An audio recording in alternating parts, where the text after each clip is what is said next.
Hola a todos, bienvenidos a un nuevo conversatorio de IDEN Mentorías. El día de hoy estamos con Melissa, que estudió nada más y nada menos que en Oxford. Bienvenida Melissa, ¿qué tal? ¿Cómo estás? Muchas gracias, Ricardo. Muchas gracias por la invitación. Melissa, tú has estudiado en Oxford y así como yo, hay muchos chicos que nos están viendo y que quieren postular una maestría en el extranjero. Así que te propongo en estos minutos poder conversar y desempolvar esos recuerdos que has vivido, experiencias, de repente algunas cosas que han implicado mucho sufrimiento, esfuerzo, y te propongo ir desde los inicios. Ujú. Vayamos y conversemos un poco sobre tu proceso de postulación, cómo fue tu proceso, hablemos un poco de la maestría, es decir, qué tal el día a día en la universidad, cómo fueron los estudios, y finalicemos terminando hablando un poco de lo post maestría. ¿Qué pasó después? Es algo que estoy seguro que a muchos chicos le interesan. Y estoy seguro que, así como yo, podemos aprender muchísimo de tus experiencias. Has ingresado a Oxford University, una de las mejores universidades del mundo. De hecho, siempre está en el top 3 junto con Harvard, Stanford, a lo mejor. Y en Ujú. términos de leyes, de seguro que siempre se mantiene en el top 3. Entonces, si te parece, Melissa, podemos empezar hablando un poco del proceso de postulación. Eh, Ya, claro. y mira, yo siempre tengo una primera consulta sobre el proceso de postulación. Antes del proceso de postulación, inclusive me gusta ir un paso más atrás, Ujú. ¿no? Porque si uno sueña con de repente estudiar en Harvard, Stanford, Yale, Oxford, que tengas o no, tienes que cumplir con cierto perfil académico y profesional. Es decir, Ujú. has debido estar trabajando históricamente, a lo mejor has debido tener ciertos logros académicos o méritos profesionales para poder soñar con esas universidades, así como tú lo has logrado. Entonces, yo quería que me puedas contar y con la mayor transparencia posible, qué logros o qué había hecho Melissa Ujú. antes o cuando empezó a soñar en su proceso de postulación y dijo, pucha, yo sí puedo ingresar a Yale, a Oxford, perdón. Ujú. ¿Qué, cuáles habían sido tus méritos académicos y cuál había sido a lo mejor tu desarrollo profesional? Ujú. Sí, a ver, te cuento. Yo postulo a la Universidad de Oxford en el año 2019. Yo ya para ese entonces ya tenía más de 10 años de experiencia profesional en cuanto a lo profesional. Ya había sido gerente en Ernst Young por mucho tiempo, había trabajado en Ernst Young por mucho tiempo. Había trabajado antes también en KPMG por mucho tiempo y en ese momento yo me encontraba siendo jefe del área tributaria del estudio Benítez Vargas y Ugas y Abogados y estaba evaluando cuál sería mi siguiente paso, porque ya habiendo tenido experiencia, me interesaba mucho el ámbito académico, me interesaba mucho profundizar en cuanto al desarrollo académico de distintas materias. Yo ya había sido también adjunta de docencia o asistente de docencia en algunos cursos en varias universidades, en la Universidad de Lima, en la Universidad de Piura, en la Universidad de San Martín de Porres, en distintos tipos de universidades. Entonces sí tenía yo un pendiente en cuanto a seguir una maestría, principalmente por el tema de la docencia, que fue lo que más me impulsó a seguir una maestría, porque para ser docente necesitas tener un título de maestría para enseñar, ¿no? Eh, Eso por un lado. Entonces, siempre tuve como pendiente seguir una maestría. La pregunta era qué maestría, ¿no? Entonces, y a qué maestría postular. Y esa siempre ha sido una pregunta muy difícil de aterrizar, ¿no? Pero volviendo un poquito al tema, entonces, en cuanto a mi contexto, yo tenía 10 años de experiencia profesional y había subido los peldaños que necesitaba subir durante todos esos años. En cuanto al tema académico, sí, fue quinta promoción de mi promoción de la Universidad Católica. Yo soy abogada de la Universidad Católica. Eh, Tuve la oportunidad de obtener una beca para hacer un intercambio en España cuando fui estudiante en la Universidad Católica y me fui a hacer un semestre en la Universidad Pompeu Fabra en España.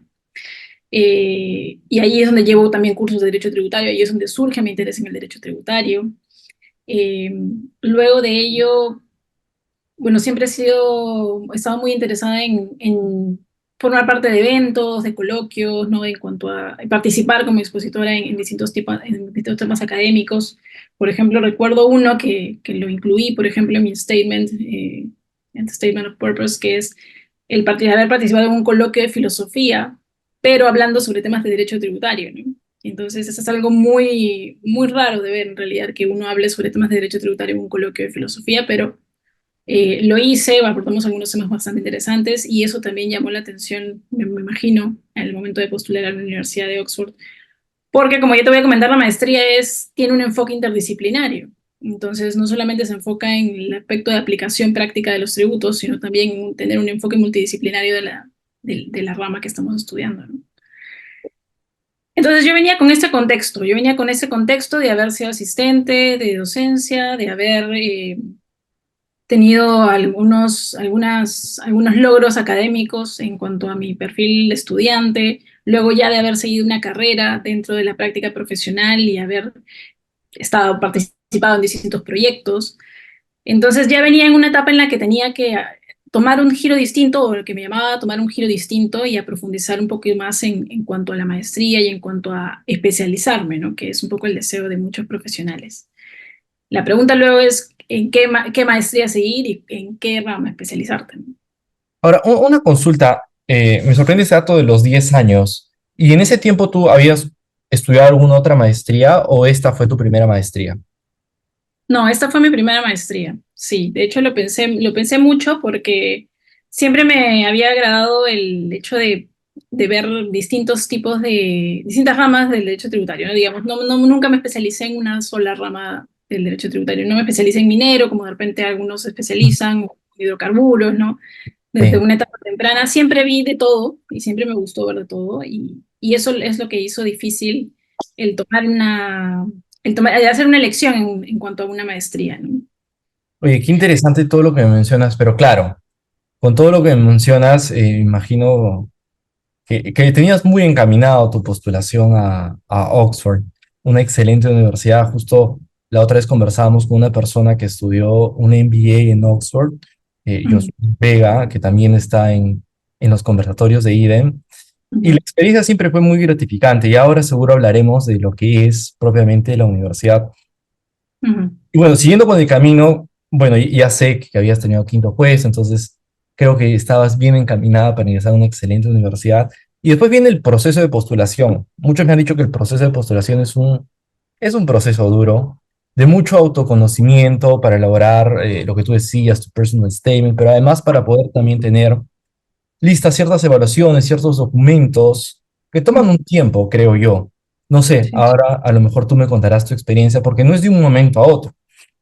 Entonces yo quería empezar preguntándote sobre tu experiencia con el TOEFL o qué evaluación tú de inglés necesitabas para postular. ¿Cómo te Ujú. fue? ¿Cuántas veces lo diste? ¿Cuántas horas lo dedicaste? ¿Tuviste un profesor? ¿Cómo fue? Cuéntanos un poco de esa experiencia. Sí, claro. Yo tuve dos etapas de postulación. Yo postulé, postulé algunas maestrías. Postulé a la Universidad de Florida, y a la Universidad de Viena y postulé también a King's College de Londres. Ujú. Eh, y yo ya tuve una preparación inicial para el TOEFL en ese entonces.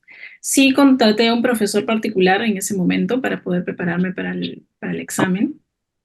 El examen es complejo, si alguno lo ha dado sabe que es bastante complejo, que requiere inclusive leer sobre textos de biología, de física y de otros tipos de materias con las que no estás tú sumamente familiarizado en inglés, y Además, leerlas largo, ¿no? 3 horas es muy, sentado.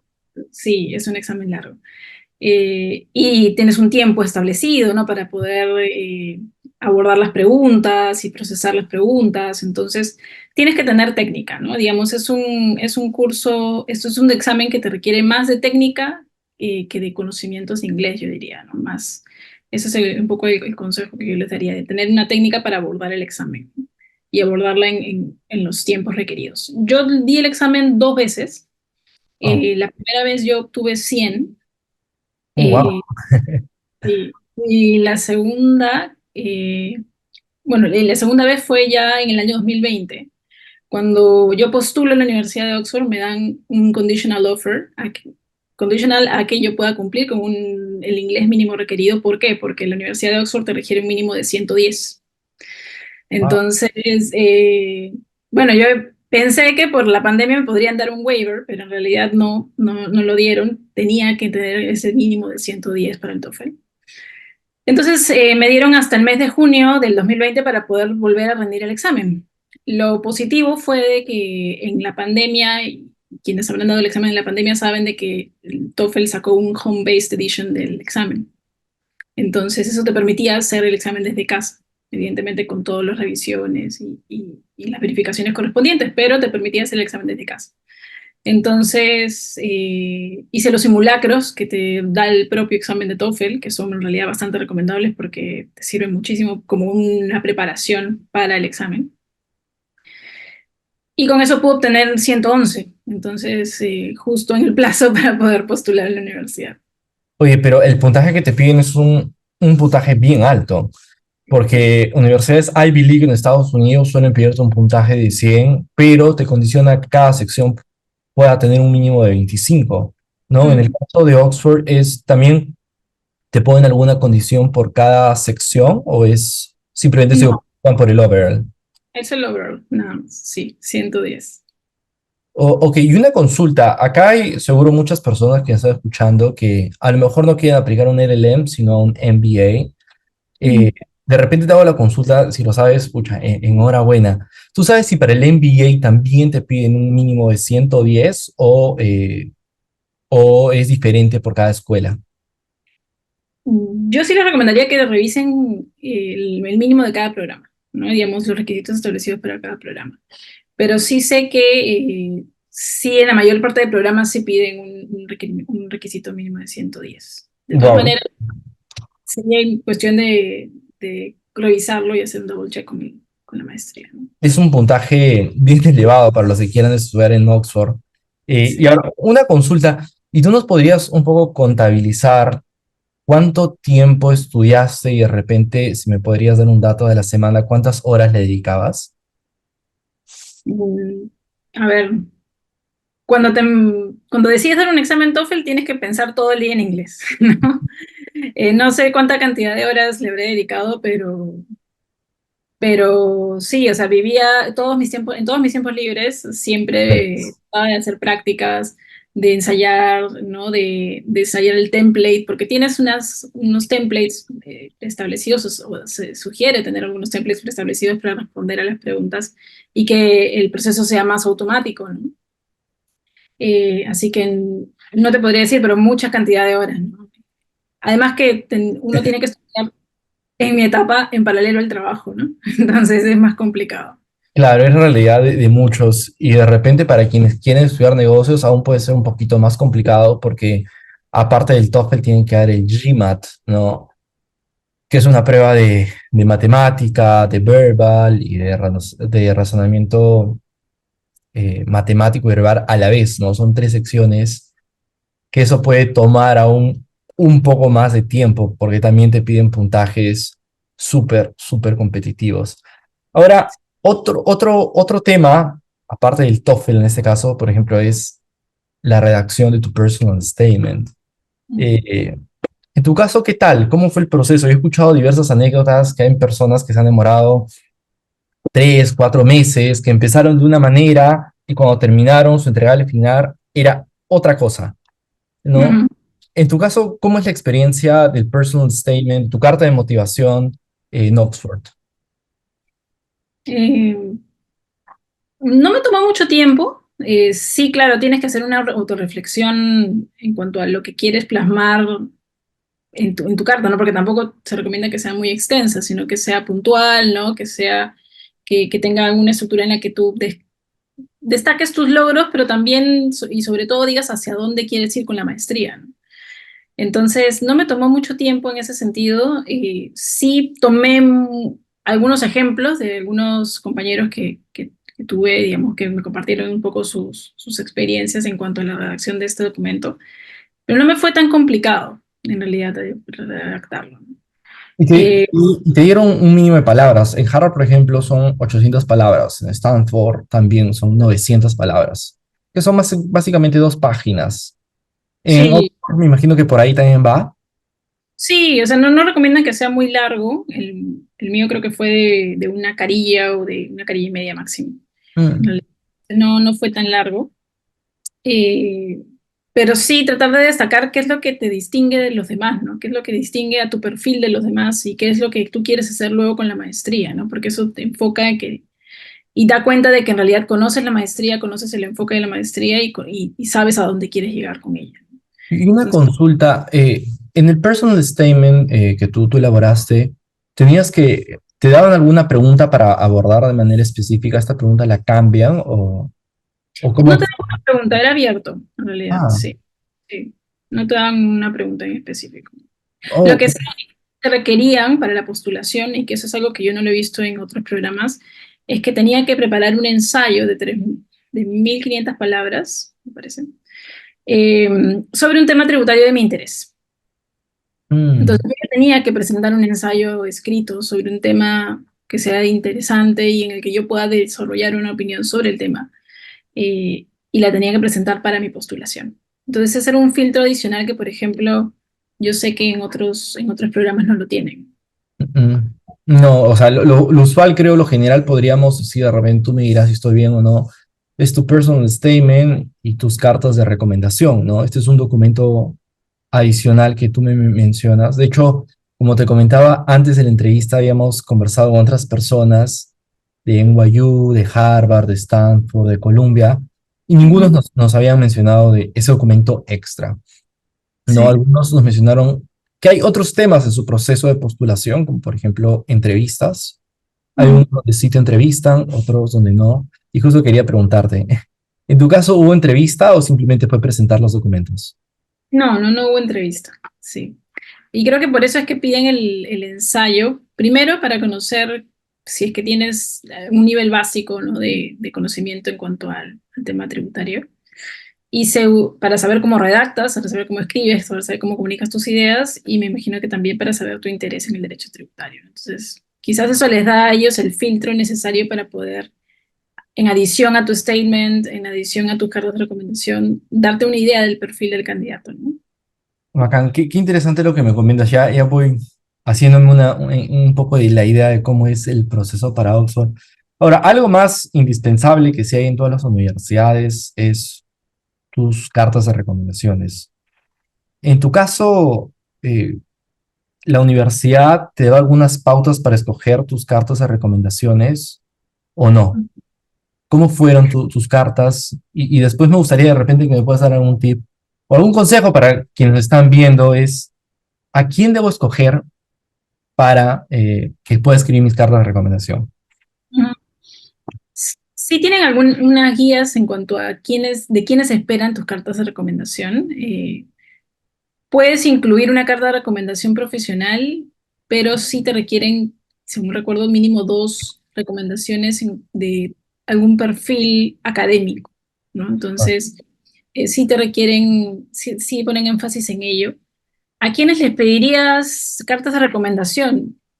Es que depende, ¿no? Depende. Yo en mi caso, yo opté bueno, presenté tres cartas de recomendación de tres profesores especialistas en derecho tributario. Dos de los tres conocían mi trabajo y los tres me conocían. Una persona más que otra, ¿no? Entonces, sí recomiendo que sí incluyan dentro de sus cartas de recomendación, si se puede, a una persona que no solamente tenga un buen perfil, de preferencia académico, sino que también tenga una cercanía con su trabajo, ¿no? Que te conozca, que sepa la calidad de profesional que eres, la calidad de persona y el nivel académico que tienes. Porque con eso puede ser muchísimo más fácil de que esta persona pueda escribir una carta en la que pueda, digamos, destallar un poco más por qué te recomienda para ser candidato a la maestría, ¿no? Ahora, un consejo que la otra vez escuché es que es muy recomendable que a lo mejor la persona que te va a hacer tu carta de recomendación, a lo mejor también haya estudiado el programa a la universidad donde tú vas a ir. En tu Mm. caso, ¿fue así? ¿De repente alguien de las personas que te hizo tu carta de recomendación estudió en Oxford o no fue así? No, no, no. De hecho, el programa al que yo postulé se creó alrededor del año 2016-2017, con lo cual no, yo fui la primera estudiante peruana que llevó el programa, ¿no? Entonces, antes no, ninguna persona había llevado el programa porque el programa es nuevo. Ujú. Y no, no he conocido a otra persona, al menos en el ámbito del derecho tributario. Evidentemente hay muchas personas que han llevado maestrías en la Universidad de Oxford, pero en el ámbito del derecho tributario no conocí a alguna persona que me haya recomendado, que haya llevado un programa en Oxford. Y finalmente, ya para cerrar este tema de tu proceso de postulación, ¿qué perfil tenían las personas que te redactaron tus cartas de recomendación? ¿A qué universidad ellos a lo mejor habían estudiado o dónde estaban trabajando actualmente? Claro.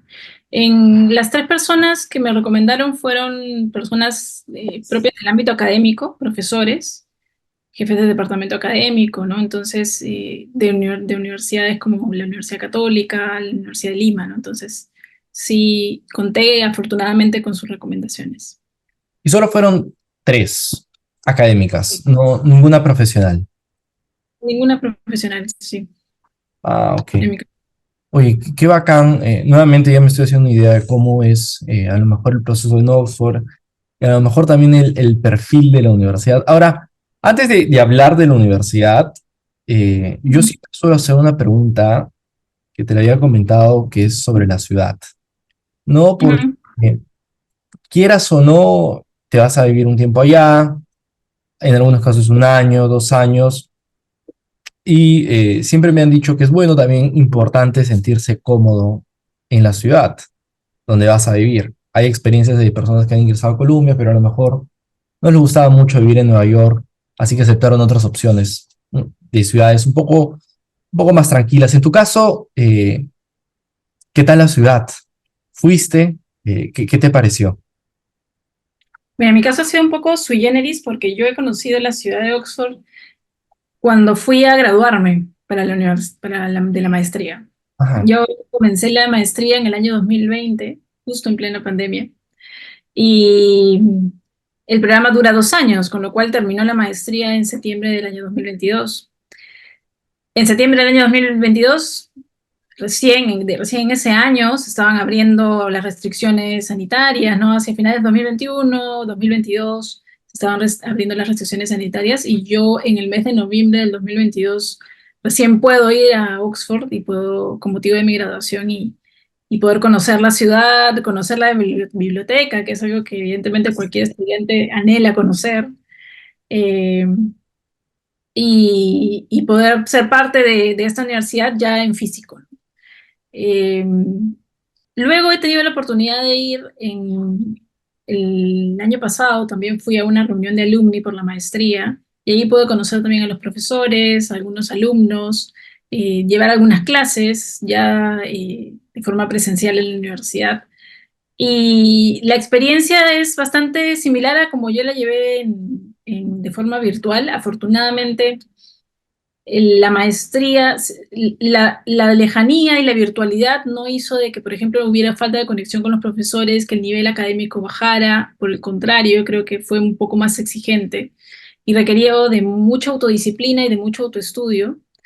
Eh, el programa básicamente está basado en una evaluación en la que se requiere por cada curso presentar dos ensayos de 3.000 palabras eh, específicamente. Entonces, y el promedio te da tu promedio de nota de cada uno de los cursos que has llevado. Entonces, eh, evidentemente teníamos acceso a la biblioteca de forma virtual y podías hacer tus ensayos y presentarlos de forma virtual, pero no tenías necesariamente una evaluación en la que tú tuvieras que responder a las lecturas, por ejemplo, que te hubieran dado o a los casos prácticos que te hubieran dado, sino que más bien tú tenías que poder escribir y desarrollar tu propia opinión, lo cual en realidad es muchísimo más desafiante muchas veces, ¿no?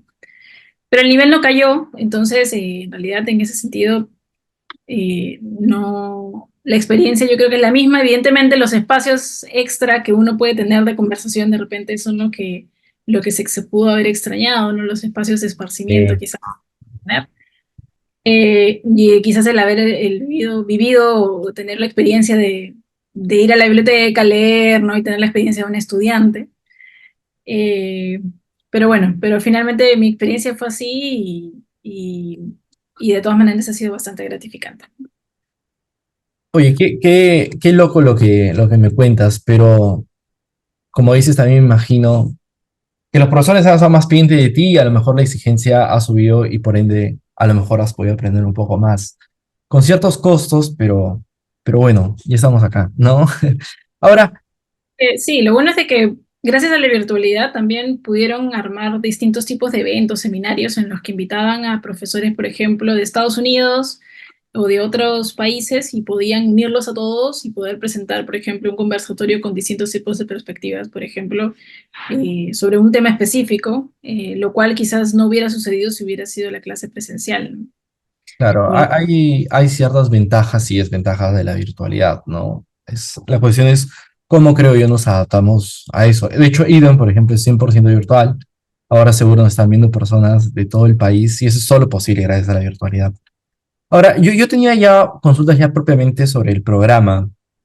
¿Qué tal la experiencia del programa? ¿Qué tal el programa que escogiste? ¿Por qué escogiste ese programa?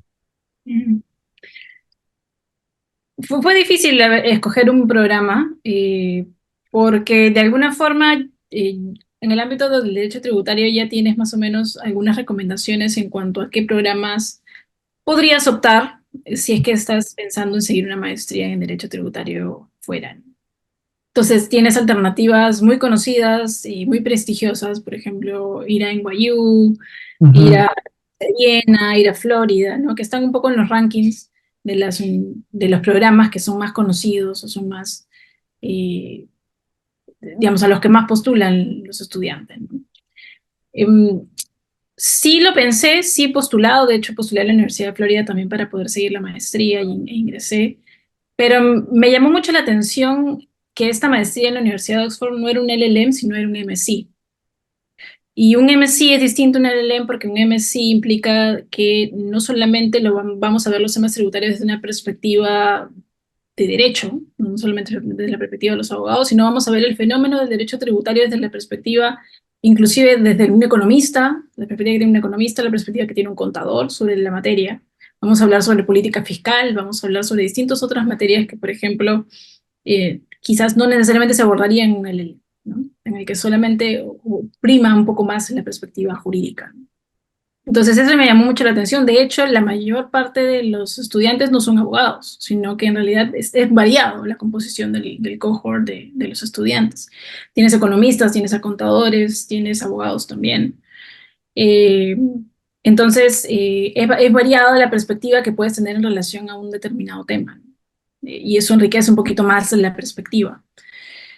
Uno de los profesores, por ejemplo, principales de la maestría que tuve con la que llevé un curso, por ejemplo, es Michael Devereux, que es economista. Entonces, él explicaba el fenómeno del derecho tributario y cómo es que él tenía una perspectiva de repente distinta, por ejemplo, de la de un abogado en cuanto al tema del derecho tributario y la tributación internacional en general. Ahora, Sí. si me permites, una pregunta que tengo es, que siempre la hago es, a las personas que están en Estados Unidos, ¿por qué no Europa? Y a ti en todo caso te pregunto, ¿por qué no Estados Unidos? Además de este tema multidisciplinario que me comentas, ¿hay otro factor por el cual tú dijiste, no, yo me voy mejor a UK y no a Estados Unidos? O de repente de manera específica, no a NYU, como mencionas, que es en temas tributarios, me parece que es el top uno, ¿no? Sí, yo tenía la perspectiva de seguir una maestría y cada uno tiene en realidad los motivos por los cuales sigue una maestría y todos seguramente, todos son válidos. Pero mi objetivo de seguir una maestría no era necesariamente migrar hacia un mercado nuevo. Entonces, que creo que es un poco la idea y el esfuerzo que se pone quizás en una maestría en Estados Unidos, ¿no? Digamos, tú aplicas con el objetivo de poder no, ya incurrir y estar en un mercado nuevo como es el mercado estadounidense, ¿no? Y por eso es que las maestrías en Estados Unidos también están muy enfocadas en la legislación de Estados Unidos, ¿no? Porque tú vas a aprender reglas nuevas, vas a aplicar reglas nuevas. Entonces, yo estaba buscando algo un poquito más broad, un poquito más general, un poco más que toque distintos tipos de jurisdicciones, distintos tipos de tributación, que vea el tema un poquito más macro. Y eso era lo que yo buscaba, ¿no? Y eso es lo que encontré en la maestría. Entonces, cursos en los que, por ejemplo, la tributación la abordemos desde una perspectiva un poquito más global, ¿no? Digamos, que enfoque cuál es la perspectiva de Estados Unidos, sí, pero también la perspectiva de Europa, también la perspectiva de otros países que también están emergiendo, ¿no? Entonces, esa era la perspectiva que yo tenía en ese momento, en la que yo tenía interés en ese momento y lo sigo teniendo, y ese es el panorama que yo quería ver. Y creo que desde esa perspectiva sí la universidad y el programa me dio esa información para poder tener este marco, ¿no? Ah, ok. Entiendo entonces la motivación de estudiar en Oxford. Ahora, otro tema que siempre suelen preguntar bastante es el tema de las becas, ¿no? Estudiar una maestría en ciertas universidades puede ser cierta inversión que puede costar ciertos años de trabajo, inclusive a lo mejor también regresas con deuda, ¿no? O después tienes una deuda que pagar y demás. En tu caso, yo quería saber eh, cómo es Oxford con el sistema de becas, porque Yale, por ejemplo, me da la impresión que es muy buena con el sistema de becas, suele dar mayor cantidad de becas versus Columbia, por ejemplo, ¿no? En el caso de Oxford, ¿cómo es el sistema de becas? ¿Suelen darlas? ¿No suelen darlas? ¿Qué porcentaje generalmente, desde su perspectiva y lo que has vivido, conoces? Mm. En realidad no tienen mucha cantidad de becas abiertas a programas específicamente en derecho tributario. De hecho, mi experiencia postulando a becas es que en realidad no hay muchas becas abiertas para programas específicos de derecho tributario, como si, por ejemplo, las hay para otros tipos de programas, por ejemplo, de otras especialidades. Eh, Ni tampoco pude encontrar, por ejemplo, becas que estén orientadas hacia personas de nacionalidades latinoamericanas, por ejemplo, que sí los encuentras en otras universidades, ¿no? Que tienen estos programas específicos. La Universidad de Florida, por ejemplo, tiene este descuento específico para latinos, ¿no? Pero en la Universidad de Oxford no. Afortunadamente, como seguí la modalidad virtual, no tuve que incurrir en mayores gastos de los que hubiera podido tener de si hubiera vivido Costo de allá. vida. Claro, entonces sí, en realidad desde el punto de vista económico, eso fue una de las ventajas de hacerlo desde la modalidad virtual, pero claro, si no hubiera sido así, sí hubiera tenido que incurrir en mayores gastos, ¿no? Ok, pero ¿y llegaste a conseguir beca o simplemente no dieron ningún porcentaje o nada? Si te soy sincera, yo no postulé en realidad a ninguna beca Ah, en Oxford. ok. Averigüé que no tenían una beca específica y decidí no postular, porque iba a seguir la modalidad virtual, ¿no? Que es la que todos seguimos en realidad por la pandemia. Y el tema de financiamiento de la universidad te ofrece financiamiento directo o lo tienes que manejar a lo mejor con ahorros o con de repente adquirir deuda en otro banco? ¿La universidad maneja financiamiento directo o no lo hace? Sí maneja un financiamiento directo, no sé los detalles, la verdad te mentiría, pero sí ofrece financiamiento directo también. Sí. Ah, ok. Y ya para terminar, luego de la maestría, ¿qué pasó? Bueno, estabas en Perú, ¿te quedaste en Perú trabajando? ¿Buscaste oportunidades laborales fuera de Perú o cuál fue tu objetivo? ¿Cuáles fueron tus decisiones? Ujú. Yo en realidad casi no dejé de trabajar. En realidad yo llevé la maestría y seguí trabajando. Eh, Trabajé part-time por un tiempo, luego ingresé a KPMG en el año 2021 y luego continúo trabajando ahora. Eh, Así que en realidad para mí no fue un sabático como de repente para algunos sí lo pudo ser, pero sí surgieron nuevas oportunidades, ¿no? Surgieron muchas buenas nuevas oportunidades de la maestría. La oportunidad, por ejemplo, de publicar artículos en revistas indexadas, la oportunidad ahora que tengo de ser profesor en la Universidad Pacífico, de curso de Derecho Tributario. Por el momento, por una elección personal, tengo la perspectiva de radicar acá, Ujú. pero, pero eso es una decisión personal y va más allá de los créditos que no pueda tener por la universidad, ¿no? Evidentemente, en algún momento sí voy a pensar en quizás practicar afuera, pero en este momento, y también gracias a la evolución de los temas específicos que yo he estudiado, el derecho tributario y las novedades que se dan en el tema del derecho tributario está tocando a varias jurisdicciones, incluyendo la nuestra, ¿no? Digamos, las iniciativas de OCDE, BEPS 2.0, están tocando a distintas jurisdicciones y afortunadamente dentro de KPMG puedo ver varias iniciativas, puedo trabajar con network de afuera, entonces no pierdo, digamos, la oportunidad de poder incluir dentro de mi práctica temas que he estudiado dentro de la maestría. Entonces, desde ese punto de vista, calza perfecto hasta ahora, ¿no? Oye, excelente. Muchísimas gracias, Melissa. Estoy seguro que muchos de los que están viendo están aprendiendo. Y ya quería ir terminando un poco la entrevista y quería hacerte dos preguntas más. Bueno, dos secciones más. Una es, de repente, ¿qué palabras finales nos podrían dar para aquellos que quieren empezar a soñar o de repente quienes están en proceso de postulación? ¿Cuál sería el mejor consejo que tú nos podrías dar para preparar nuestra postulación? A ver, primero, ser bastante metódicos en cuanto a los documentos que tienen que preparar, a todas las validaciones, certificados y legalizaciones que tienen que seguir. Creo que eso no es un proceso muy complejo si es que uno es metódico en cuanto a la documentación que tiene que presentar. Eh, pero sobre todo elegir muy bien cuál es la maestría que uno quiere seguir. Creo que eso es lo más difícil, ¿no? Digamos, averiguar, tener de alguna forma alguna entrevista de repente con el director de la maestría, poder averiguar un poquito más cuál es el enfoque, ¿no? Para no sorprenderse ya cuando uno está quizás adentro sobre el sistema de evaluación o lo que uno puede esperar de la maestría. Eh, y básicamente eso, yo les diría de que en realidad ir bien preparados a la materia que ellos están tratando de abordar, saber si, por ejemplo, quieren especializarse, por ejemplo, en tributación internacional o de repente quieren especializarse en tributación de los hidrocarburos, ¿no? Entonces, esa es la parte un poco más difícil, pero porque una vez que uno tiene claro eso, evidentemente ya uno va forjando su camino, que es lo que también aconsejo, eh, para poder erigirse como experto en ese tema y lo demás viene solo, ¿no?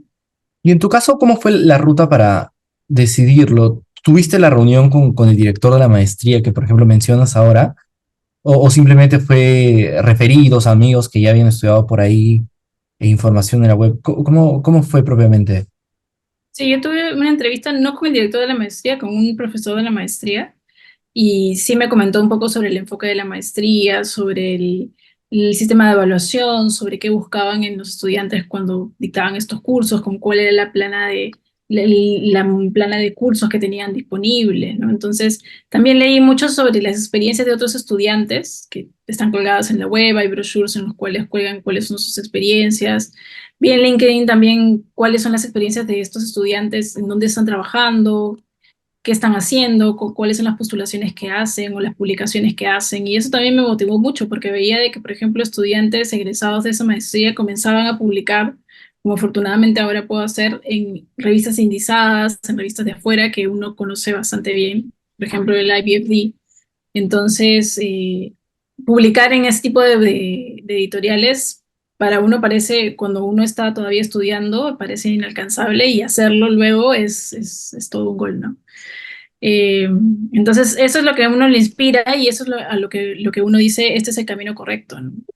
Oye, Melissa, por lo que me comentas, percibo, tú miras si estoy bien o estoy mal, que Oxford es una universidad que prepara mucho a los siguientes académicos, podríamos decir, que es muy académica o estoy a lo mejor no del todo correcto.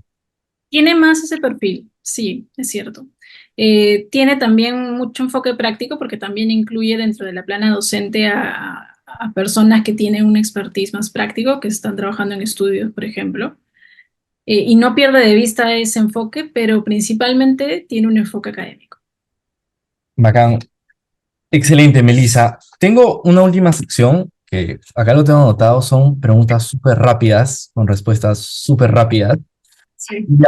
Y ya con eso te dejo de molestar, porque me imagino debes estar con mil cosas. Así que si te parece, podemos empezar. Lo primero que se te venga a la mente para conocer un poco tu experiencia sería bacán. La primera pregunta es, ¿cuánto tiempo, es decir, días, semanas, meses o años, te demoró tener lista tu postulación? Desde que decidiste voy a postular a Oxford, ok, empecé con el TOEFL, tus cartas de recomendación hasta que mandaste los papeles. ¿Nos podrías dar un estimado de tiempo? Serían aproximadamente 6 meses, 8 meses. ¿Cuántas veces dices el TOEFL y cuál fue tu nota final? 2 veces y mi nota final fue 111. ¿Cuál sería el mejor tip que nos darías para tener un mejor puntaje en el TOEFL? Eh, Practicar, rendir varios ensayos, varios simulacros, sí. ¿A cuántas universidades postulaste? 4 en total, sí. ¿Cuántas universidades te rechazaron y cómo lidiaste con el rechazo? Afortunadamente ninguna me rechazó. Ah, qué excelente. Eh, ¿Cuánto dinero gastaste en tu maestría? 28.000 pounds. Ok. Ahora, imaginemos que vuelves al pasado y tienes que repetir todo nuevamente. ¿Qué harías diferente? Quizás haber adoptado la decisión de seguir la maestría antes, quizás. Pero bueno, todo pasa en el momento en el que tiene que ocurrir, ¿no? Así que no me arrepiento de haberlo tomado en este momento, pero sí, quizás si hubiera tenido la información sobre esta maestría, quizás me hubiera ido antes a hacerla. Qué excelente. Y ya termino. Finalmente, ¿cuál sería el mejor consejo que nos podrías dar para alguien que sueña estudiar en el extranjero?